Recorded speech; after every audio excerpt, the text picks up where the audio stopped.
ನೋಡಿ ಇಲ್ಲಿ BMTC EV bus ಒಂದು ನಮ್ಮ ಪ್ರೈವೇಟ್ ವಾಹನಕ್ಕೆ ಒಂದು ಹಿಂದೆಯಿಂದ ಬಂದು ರಭಸದಿಂದ ಗುದ್ದಿದ್ದಾನೆ. ಈ ದೊಡ್ಡ ಅನಾಹುತ ಒಂದು ತಪ್ಪಿದೆ. ಡ್ರೈವರಿಗೆ ಹಾಸ್ಪಿಟಲ್ ಅಡ್ಮಿಟ್ ಆಗಿದೆ. ಗಾಡಿ ಹೆಂಗಪ್ಪ ಗುದ್ದಿದೆ ಅಂದೆ? ಸಡನ್ ಬ್ರೇಕ್ ಹಾಕ್ಬಿಟ್ರೆ ಗುದ್ಬಿಡೋದ? ಸಡನ್ ಬ್ರೇಕ್ ಹಾಕ್ಬಿಟ್ರೆ ಗುದ್ಬಿಡೋದ?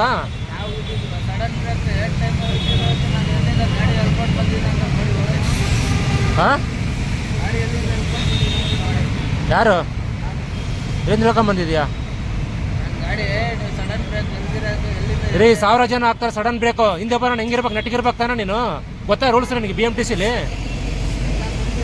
ಮತ್ತೆ ಸಡನ್ ಬ್ರೇಕ್ 1000 ಜನ ಹಾಕ್ತಾರೆ ರೋಡಲ್ಲಿ, ಮುಂದೆ ಹೋಗೋರು ಹಿಂದೆ ಬಂದು ಹೆಂಗೆ ಬೇಕಾದ್ರೆ ಗುದ್ಬಿಡೋದು, ಹಂಗಾರೆ ಹಚ್ಕೊಂಡು ಹೋಗ್ಬಿಡೋದ ನೀವು?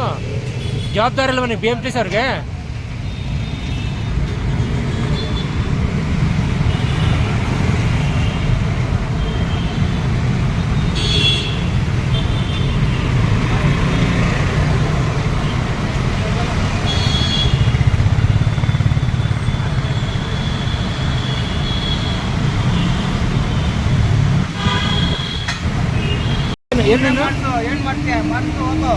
ಸಡನ್ ಬ್ರೇಕ್ ಹಾಕ್ಬಿಟ್ಟು ಸಡನ್ ಬ್ರೇಕ್ 1000 ಜನ ಹೊಡಿತಾರೆ. ಹೌದು, ಏನಂತ ಅವನಿಗೆ ಸಡನ್ ಬ್ರೇಕ್ ಹೊಡೆಯೋದಕ್ಕೆ ಆಗೋದಲ್ಲ ಅಂತ ಗೊತ್ತಾಗಲ್ವಾ? ಮುಂದ್ಗಡೆ ಗಾಡಿಗಳು 1000 ಜನ ಹೋಗ್ತಿರ್ತಾರೆ, ಅವ್ರು ಬ್ರೇಕ್ ಹೊಡೆದಾಗ ಅವ್ನು ಕಂಟ್ರೋಲ್ ಮಾಡ್ತಾನಲ್ಲಿ. ಹಂಗಾರೆ ನೀನು ಡ್ರೈವರ್ ಅಲ್ಲ ಬಿಡು, ನೀನು BMTC ಡ್ರೈವರ್ ಅಲ್ಲ ನೀನು, ಅಲ್ಲ ಬೇರೆ ಏನೋ ನೀನು. ಏನಂತ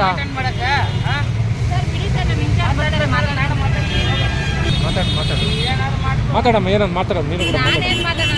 ಅಲ್ಲ, ಬುದ್ಧಿ ಬಿಟ್ಟು ನೀವು ಡಿಸ್ಟೆನ್ಸ್ ಮೇಂಟೈನ್ ಮಾಡಿ ಅಂತ ಹೇಳ್ತಾ ಇದ್ದೀರಾ. ಡಿಸ್ಟೆನ್ಸ್ ಮೇಂಟೈನ್ ಮಾಡೋಕೆ ಮುಂದೆ ಇರೋದು ಮಾಡ್ಬೇಕಾ, ನೀವು ಮಾಡ್ಬೇಕಾ? ಅಲ್ಲ, ಡಿಸ್ಟೆನ್ಸ್ ಮೇಂಟೈನ್ ಮಾಡೋನು ಮುಂದ್ಗಡೆ ಇರೋನು ಮಾಡ್ಬೇಕಾ, ನೀವು ಮಾಡ್ಬೇಕಾ? ಇವಾಗ ಹೇಳ್ತಾರಲ್ಲ ಡ್ರೈವರು, ಮುಂದ್ಗಡೆ ಮಾಡ್ಬೇಕಂದ್ರೆ ಡಿಸ್ಟೆನ್ಸ್ ಮೇಂಟೈನ್, ಹಿಂದ್ಗಡೆ ಗುದ್ದಿರೋನು ಮಾಡಬಾರ್ದಲ್ಲ.